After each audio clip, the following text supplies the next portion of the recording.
So let me start with the concept of manipulation, then I'll work over to boundaries. So manipulation is an interesting word. We see it in the Diagnostic and Statistical Manual. It's related to several disorders like antisocial personality disorder, narcissistic personality disorder, borderline personality disorder. Sometimes it's associated with substance use disorder. So we see different mental disorders that seem to have this relationship with manipulation. So we usually think of manipulation as being somewhat sneaky. Now, in terms of the goal, why does somebody manipulate? They could be trying to gain influence over somebody else. They're looking for affection, money, power, status, control. This one's fairly common, control. And we also see that for some people, especially if there's psychopathology at work, sometimes there is no goal. Sometimes manipulation just becomes a routine, and that's simply what they do. So there may seem to be some goal at the surface, but they don't really need to manipulate to get what they want, but they still enter into that pattern anyway. The most effective manipulators start off appearing normal. They start off by not violating boundaries, and they try to earn trust over months or even years. Then they start to manipulate slowly. So some manipulation, actually a lot of it, again, is fairly easy to spot, but when somebody starts off kind of respecting boundaries, and they build your trust over a long period of time, this is when even healthy boundaries can fail. Because again, as I mentioned before, they might change slowly, and somebody you have a relationship with might change quickly. So we just have to look out for all types of manipulation, right? Not just kind of novice manipulators, but there are some expert manipulators out there too, and their tactics are usually a bit different. So what are some potential warning signs or examples associated with manipulation? So it's important to keep in mind when I go through this list that not all of these necessarily mean that somebody's being manipulative. You have to take all the evidence into consideration and really understand the context. But here are some general patterns I've seen, general behaviors I've seen that tend to be associated with manipulation. So the first one is lying. And this one is really one of the most obvious and one of the most common. If somebody's trying to deceive you, that's a fairly good sign of some type of manipulation. The next sign is when somebody gives unclear answers. So if somebody's asking you for something that makes you suspicious, like they're asking you to stay after work where you'll be alone with them, but they can't explain why, what project you'll be working on, why all of a sudden, why other alternatives to staying after work don't make sense. That's kind of a sign of manipulation, right? If somebody's dodging the question, that's not a good indicator. Another sign of manipulation is when somebody distorts your words. So you say something really clearly, or maybe you don't say it clearly, but you say it either way. And they come up with all these other words and all this paraphrasing that really loses the original meaning. So it's not really paraphrasing. So they'll take something out of context, or they'll twist a few words around so that it looks like you said something different, or it looks like you intended to say something different. So they might explain the distortion by saying, well, I thought that's what you meant, or isn't that what you meant, or something like that. So distorting your words, taking them out of context, moving them all around, that could be a sign of manipulation. The next sign is when somebody is pressuring you for an immediate decision, right?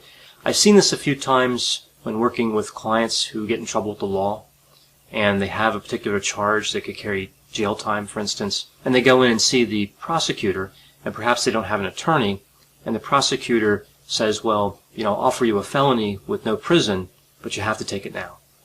And really there's no need that has to be taken now. That deal really should be extended for at least some time. But there's this pressure, there's this manipulation to get somebody to plead guilty because maybe they don't understand their rights, maybe the prosecutor's busy, maybe it really is a good deal. You don't know because the client is being pressured to make that decision so quickly.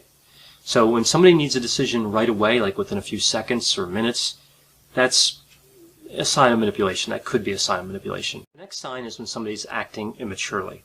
So if you're interacting with somebody and say they're 50 or 55 years old and they're acting like somebody who's 11 years old, that's a sign that something could be going on with manipulation. And one of the reasons this is a sign of manipulation is because when we look at some of the traits associated with manipulation, narcissism really kind of stands out.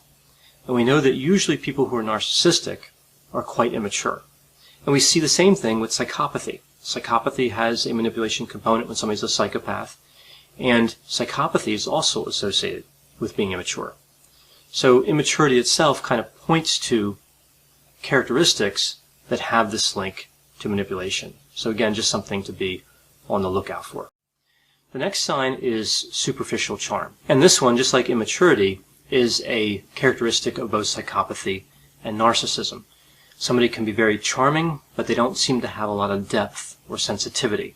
So again, it's kind of surfacey, kind of superficial. This next sign of manipulation is kind of a little unusual because this is when somebody mixes in good behaviors, right? Positive behaviors like generosity. But it's uncharacteristic for the way they normally operate. So a lot of times what people who are manipulative will do is they will be, for lack of a better word, they will be good some of the time. They'll treat you well, they'll be respectful, they'll actually respect boundaries pretty well, but typically it's very time limited. They're doing it to kind of throw you off guard or make you feel more comfortable, kind of lure you in. So it's not that somebody who's manipulative is always going to be manipulative. Sometimes they'll manifest these positive behaviors, and this is really part of an overall manipulation scheme. So the next sign is not reacting to discomfort or obvious signs. So imagine like a situation where you're trying to leave work and a coworker comes up and they're talking to you, but you really want to go, but you're trying to be polite. So you have your keys in your hand and you're kind of moving toward your car.